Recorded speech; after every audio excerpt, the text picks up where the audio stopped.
I'm Jen, and I make useful English Lit study videos on Shakespeare, poetry, fiction, literary devices, and more. So in today's video, we are analysing one of the most important symbols in F. Scott Fitzgerald's novel, The Great Gatsby, which are the eyes of Dr. T.J. Eckleburg. We'll be close reading quite a few passages in detail, so make sure that you've already read the book before you watch the rest of this video. And if you're studying it, then that should be a given. And if you're not really sure about what symbol or symbolism means in literature, then go ahead and check out my other video on symbolism, where I explain everything you need to know about this literary device. And you can click on it here. And so with that, let's dive straight in.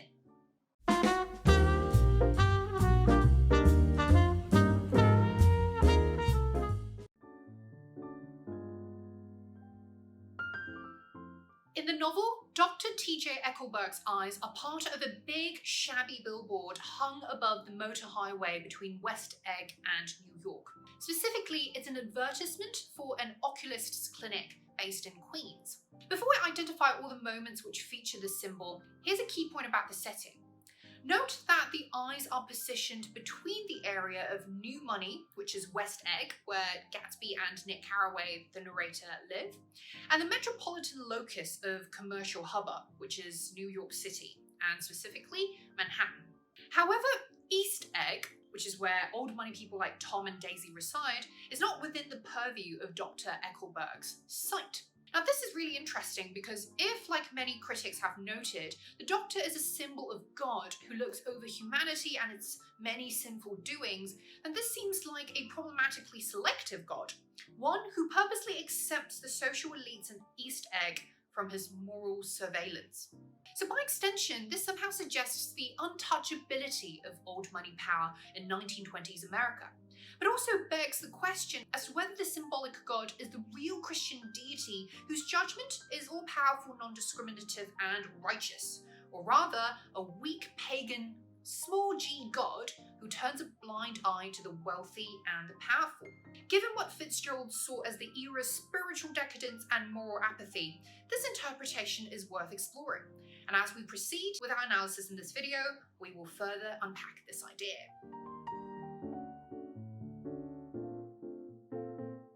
We first encounter the eyes of Dr. T.J. Eckleburg at the start of chapter 2. But above the grey land and the spasms of bleak dust which drift endlessly over it, you perceive after a moment the eyes of Dr. T.J. Eckleburg. The eyes of Dr. T.J. Eckleburg are blue and gigantic. Their retinas are 1 yard high. They look out of no face, but instead from a pair of enormous yellow spectacles which pass over a non-existent nose. Evidently some wild wag of an oculist set them there to fatten his practice in the borough of Queens, and then sank down himself into eternal blindness or forgot them and moved away. But his eyes, dimmed a little by many paintless days under sun and rain, brood on over the solemn dumping ground. So if you've seen the original cover of The Great Gatsby, you have seen the artistic rendition of Dr. Eckleburg's eyes. It was created by a Barcelonian painter named Francis Cugat while Fitzgerald was writing the book. And apparently, the author liked the painting so much, he decided to write Cugat's arresting eyes into his plot. So what's striking about these eyes is that they are massive, blue and gigantic, with 1 yard high retinas. But also that they exist in splendid isolation without the framing of a face, they look out of no face, or the support of a nose. Yet they are shielded by a pair of enormous yellow spectacles. The absence of other facial features implies a non-human and therefore godlike essence to the symbol. But the fact that the eyes require spectacles implies, rather ironically, that the eye doctor's own sight is myopic and flawed, and of course ungodlike. Immediately then we're shown that the quasi-divine presence of the Doctor's eyes is undermined by a very human impairment, which is metaphorically mirrored by the gradual withering of the billboard paint, as his eyes are shown to have dimmed a little by many paintless days under sun and rain. So godlike as the eyes may seem in their imposing scale, they're probably too deficient and lackluster to be the eyes of a real omniscient God. Soon after, we see Tom Buchanan, Daisy's old money millionaire husband, showing Nick Carraway around a rundown garage situated near the doctor's billboard. And this garage is owned by George Wilson, a sickly, feeble man whose wife Myrtle is carrying on a secret affair with Tom. Notice the irony in the following scene as Tom and Nick wait for Myrtle to come out and meet them. "Terrible place, isn't it?" said Tom, exchanging a frown with Dr. Eckleburg. "Awful. It does her good to get away." Doesn't her husband object? Wilson? He thinks she goes to see her sister in New York. He's so dumb he doesn't know he's alive. Now, if Dr. Eckleburg were God, then surely it would be more apt for him to be frowning at Tom rather than with Tom, because we know that Tom here is waiting for his mistress Myrtle to meet him, and as such is, from the Christian standpoint, committing the sin of lust and of specifically coveting someone else's wife. Yet the use of the with preposition reinforces our earlier point about Dr. Eckleburg's morally myopic eyes. So is this then a morally compromised God who, while looking over man's domain, also overlooks much of man's sins? By the way, guys, if you find this video helpful so far, I'd really appreciate it if you could hit the thumbs up button below and also subscribe to my channel so that I can keep making these English Lit study videos for you down the line.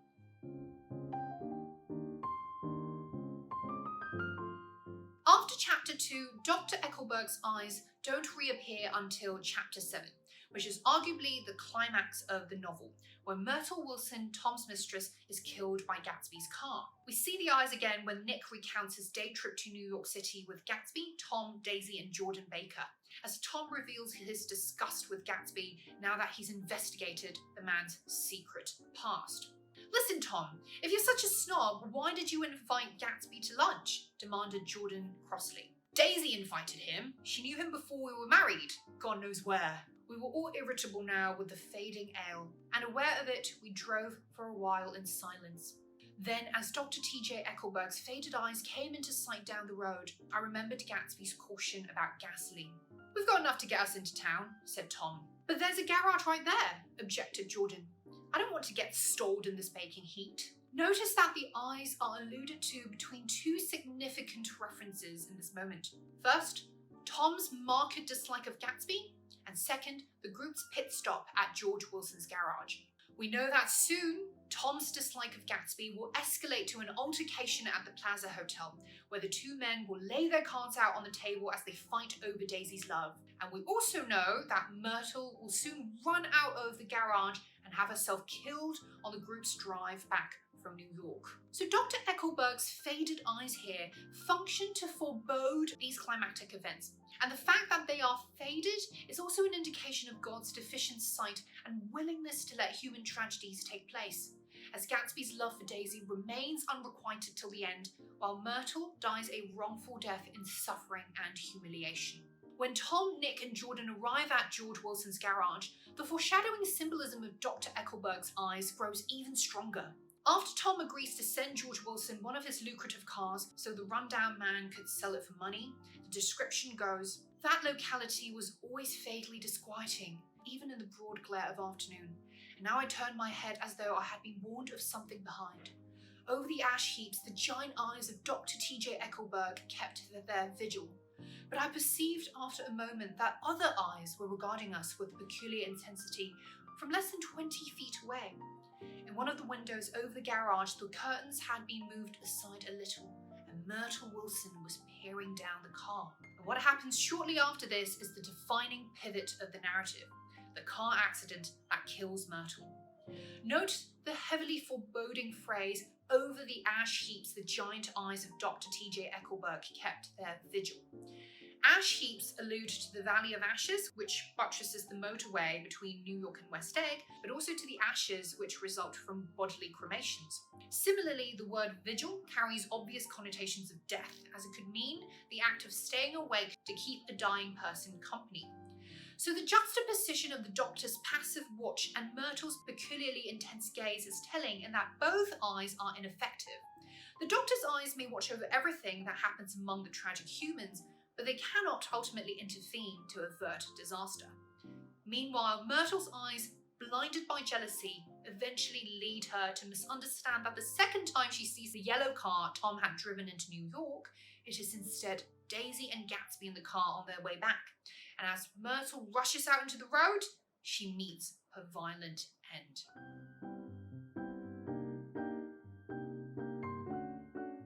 Now, the final time we encounter the Doctor's eyes come in the penultimate chapter of the book, chapter 8, where they also symbolise failed sight, but this time on George Wilson's part. After Myrtle's death, an emotionally distraught Wilson raves on about his discovery of her infidelity. Wilson's glazed eyes turned out to the ash heaps, where small grey clouds took on fantastic shapes and scurried here and there in the faint dawn wind. "I spoke to her," he muttered, after a long silence. "I told her she might fool me, but she couldn't fool God. And I said, God knows what you've been doing. Everything you've been doing. You may fool me, but you can't fool God."